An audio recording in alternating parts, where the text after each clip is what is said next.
Qama Harargee jaalachuun kiyya goosummaa faarsudha. Gandummaa faarsudha. Harargee king jechuudha.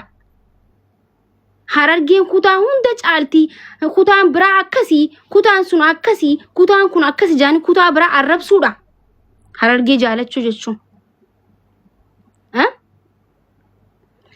Dhaggeeffadhaa.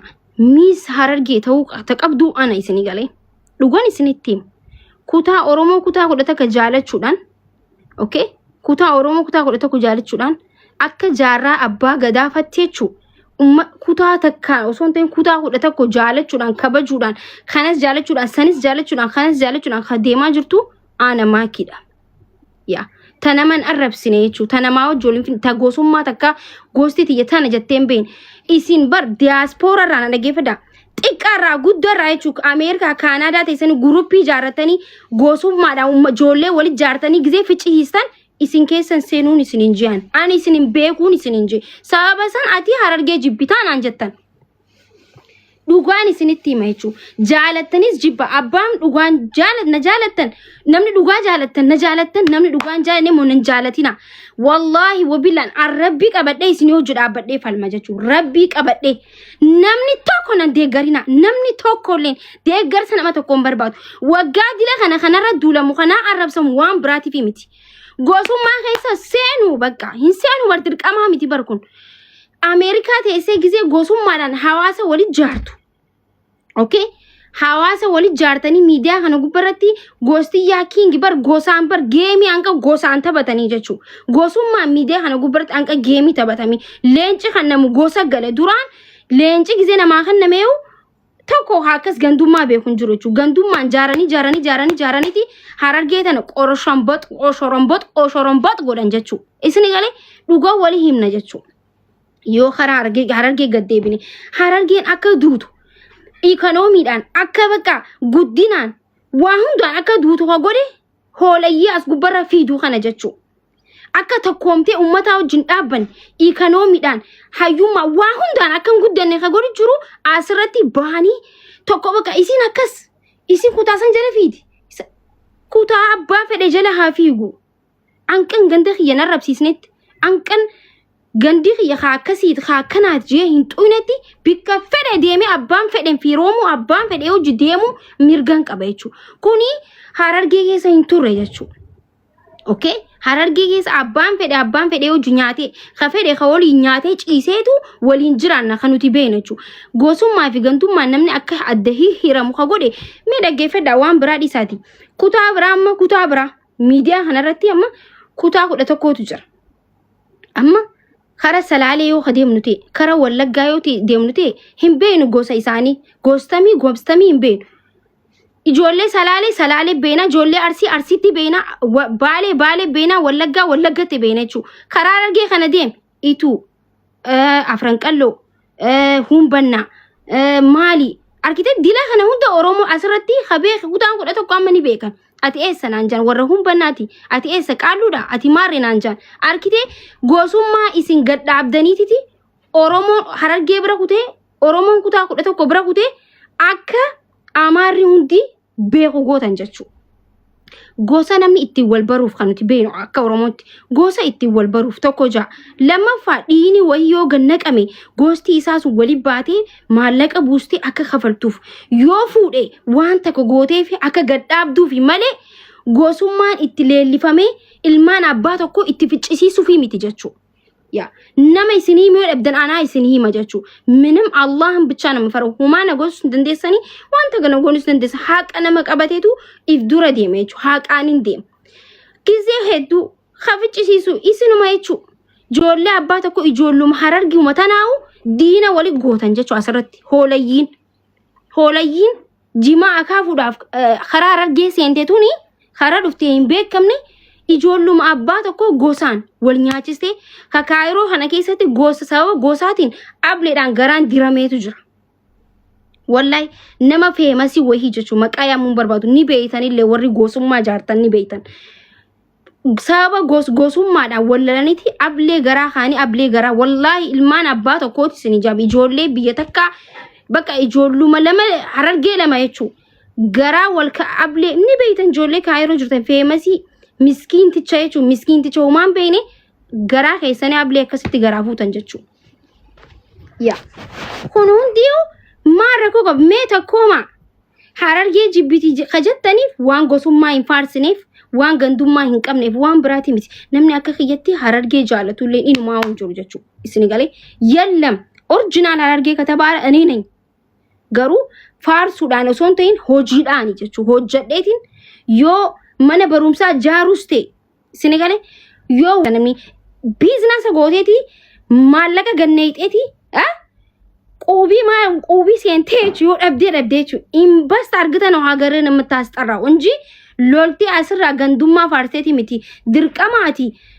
Namni tokko Wallaggaa arrabsuu isin galee Harargee jaalatu jechuun Wallaggaa arrabsuu Arsii arrabsuu Shawaa arrabsuu Walloo arrabsuu miti. Waliin jiraachuudha Harargee jaalachuu jechuun.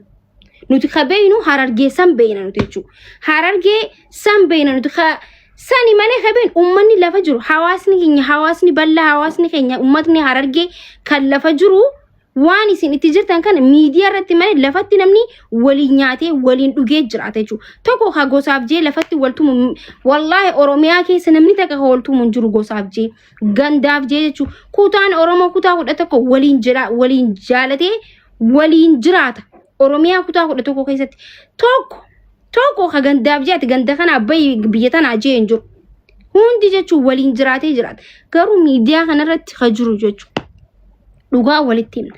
Ani maanninam haqaaf namaduu jaalatu ni liqimsita dhiistummoo mataan naanneeffatteeti maakii jechaa deemta jechuudha. Isin galee maqaa Harargee kaballeessaa jiru. Harargee tuffachiistee wallaahi wabillaahi yoo Harargee maqaa maakiitiin kabajamte malee maqaa maakiitiin hin tuffatamtu. Yoo maqaa keessan maqaa gandummaa fi gosummaan asirra wal geessanii nama arrabsitanii fi nama abaartaniin ijoollee Harargee jedhame malee maqaa kiyyaan gandaa osoo hin ta'in namni takka maqaa kiyyaan hin tuffatamu. Namni takka inkwaan gandaa miti. Dhugaan isinitti hima jechuudha.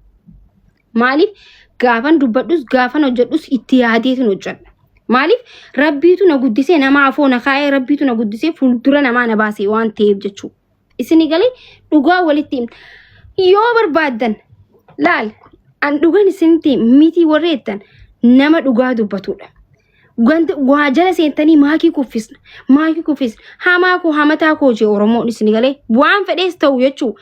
Nama isinirraa dhalateen waan fedhees ta'u baalagees ta'u jazbaas ta'u jechuudha. Isin galee garuu isin irra guddaan keessa amma uummata hawaasa kiyya bal'aa Harargeetti miti kan jechaa jiru. Kabaja qaba uummanni kiyya Harargee baalagee dayyuustoota asirratti maqaa Harargeetiin uummata saba guddaa uummata guddaa maqaa xiqqeessaa jirtuun jechaa jira. Hubadhaa isin galee ummata asirratti walitti qabame qooshaa qumburree haati abaartee biyyaa baaste jechuudha. Waan takka na gochuu hin dandeessanaan iyyitan malee isin maqaa Harargee balleessaa jirtan Harargeen akka namaa waliin hin jiraanne godhaa jirtan maqaa Harargee gabbuusaa jirtan akka Harargeen nama arrabsitu bakka arraba qofaan beesisaa jirtan jechuudha. Harargeen arjaa Harargeen hojjattu Harargeen nama hojjetu jechuudha. Nama gabbu'ee hojjetee jiraatu jechuudha Harargee jechuudha.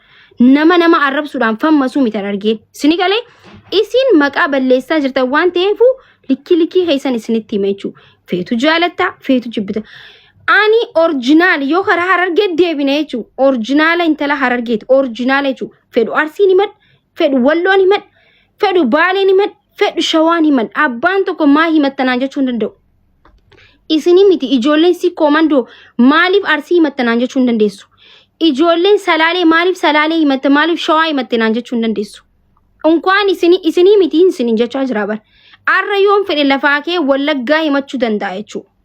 Wallaggaa himachuu danda'an intala Oromoo kutaa kudha takkaatti irraan marsee kan hin barbaade bikka naatee ciisa deemee jechuudha. Namni tokko ati maa himattanaan jechuu hin danda'u. As nagree nagraachuu jechuudha. Bikkan barbaade. Yoo barbaade Oromoo irraa bahee jechuudha shinaashaa yoon himadhe namni waa'ee kanaa galchuu hin jiru. Yoo rakkoon keessan waan biraa ta'e malee isin galee rakkoon teessan waan biraa yoo taate malee waan barbaade ta'uu danda'an as biratti. Unkwaan ganda fedheetti maraxadhee galuu miti. Namni amantii ofiituu ni jijjiira bara yoo namni tokko hin dhibuun jechuudha. Bikkan barbaade filadhee yoon barbaade arra lafaa kee ani intala Booranaati ani Booranaa jechuu danda'a. Maannim silanee ayin malakkatoo mannaatee raasu maaliif himattee naan jechuu hin dandeessu. Natti tolee madhee mirgan qaba. Okay? Na furadhaa yoon jees mirgan qabaan. Maannim silanee ayin malakkatoo. Okay? Asirratti iluu himadhu rakkoon qabu hin dhufa. Kutaa kudha tokko amma kutaa barbaadeen dhufa. Amma irreecha irratti dhufa. Kara salaalee tanan dhufa. Fedhellee kara wallaggaatiin dhufa. Bikkan barbaade jechuudha. Shoomamee jiraadha kabajamee waan ta'eef. Namni na shakkulleen hin jiru. Maaliif jennaan ani nama badaas miti. Nama ganda waliin nyaachisus miti.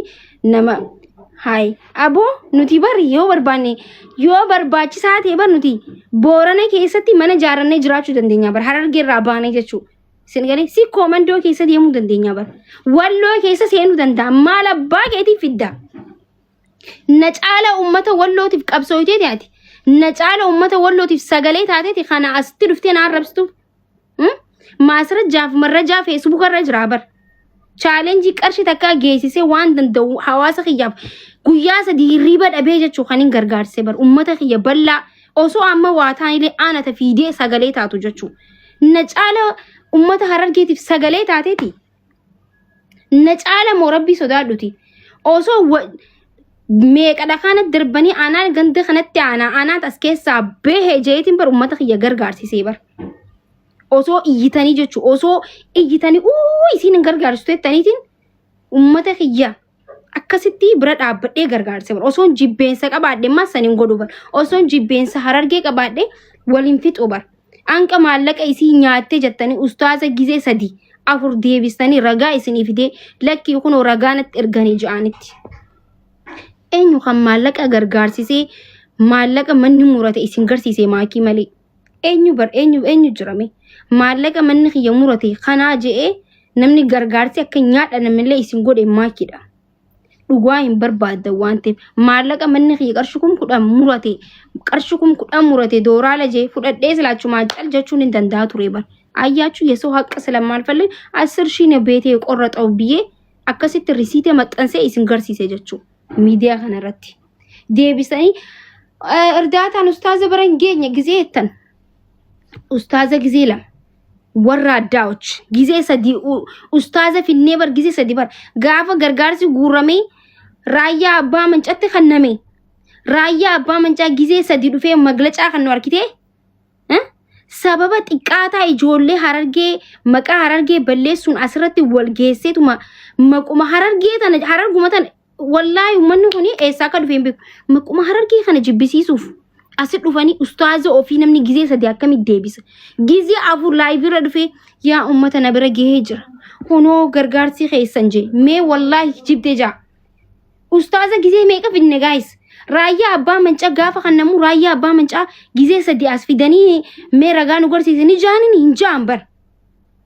Argitanii nama ofiitiif nama guddaa ofiitiif kabajaa hin qabne hooleyyii Harargee keessaa baate tana malee tabaraatu jira. Itti isinii idee iyyaa ooltaniiti guyyaa guutuudha. Mee naa himaame rabbii sodaadhaati mee nama guddaa ofiitiif kabajaa hin qabne hooleyyii tana malee tabaraatu jira. Hooleyyii ganamaa galgala maalumaaf guddattee nama afoo mul'attii gab kuffisneeti ciqaa argatan gosa keessa galchine cuquun buccuu keessa galchine jeetuma fiigu isaan malee harkitanii feemasii fuudhanii jechuu amma duras eenyu mu'aazillee akkasii salphisan. Eenyu salphise isaanuma ijoolluma hooleyyii tan mu'aazuma feesbuuk irratti kabajaa guddaa qabu mucaa xiqqishaa hin beeytanii mu'aaz murti guutoo eenyu akkas godhe isaanuma bar nama biraatii miti bar. Feemasii ofii fuudhanii gadalii wayii fuudhanii makiinaa jala fuudhanii makorbaasa jala fuudhanii gadalii keessa fuudhanii siree jala oowwisan. Aboo maaluma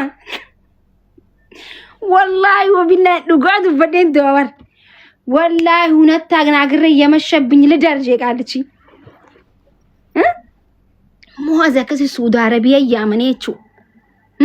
Hooleyyii Harargee keessaa baasee bar nu xiqqeessaa jiranii bar. Bar nu xiqqeessaa jirtii bar. Uummanni keenya hayyoonni keenya Harargee sheekonni keenya uummata keenya kabajaa guddaa qabdan. Ijoolleen tun maqaa Harargee balleessiteeti dhaabbadhaa jaanii wallaahi.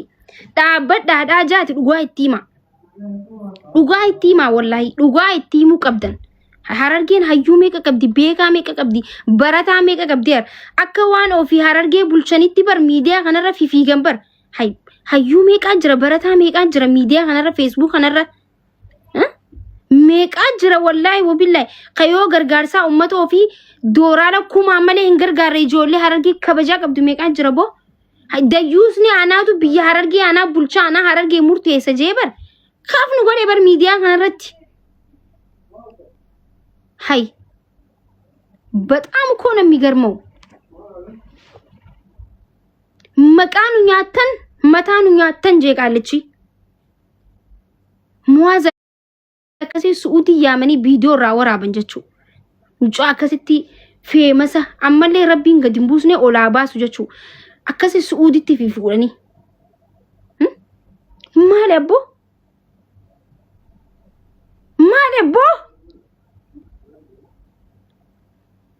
maal amriin akkana maal wa musiibaan isinitti buute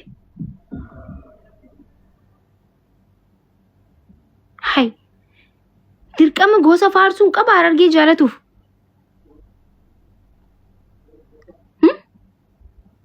natti maame mee rabbii haaliqa sudaadhaan natti maame mee natti maame na dhibee bar ganama galgala hooleyyumaa na arrabsa kutaan biraa gabbaateeti ta ganama galgala na arrabsun jirtu teenya tana hooleyyii teenya tana malee hooleyyii jimaa akaafuudhaan biyyaa baate jechuu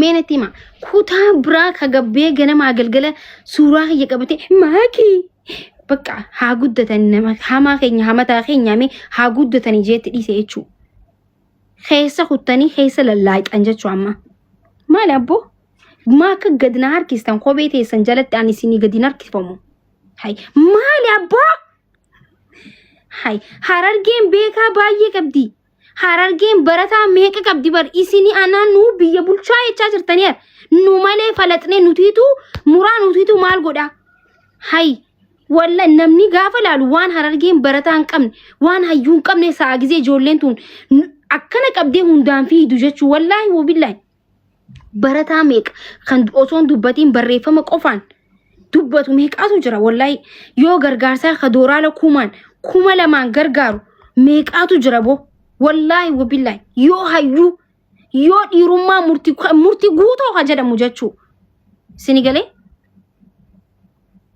yoo kamaali bakka waa dubbachuudhaan ta'e waa godhuudhaan ta'e maqaa Harargee arrabsiisaa jirtan dhugaan isinitti hima jaalattanis jibbitanis jechuudha hoolayyiin ganduma tokko qabatanii namni gosummaa faarsumti Harargee jechuun ummata kabajaa qabudha isin galee eessa akka dhuftanii hin beenuuntu jechuudha yaa dirqama gosa tokko bakka dirqama Harargee ta'uudhaaf Harargee gosti tiyya sanii jechuu qabda jechuu yaadni isaanii kaayyoon isaanii sani nuti immoo abbootni keenya kana nun barsiisne yaa jaarraan abbaa gadaa kana nun barsiisne nuti yaa okay dhugaa walii himuun bareeda nu biyya marraha nu malee jechaa jirta miidiyaa kanarratti jechuu takka takkitti tantiyaan aslaqmishaalaw yaa maqaan akkana xuraa'uun qabu wallahi wabillahi maqaan nu badee jira miidiyaa kanarratti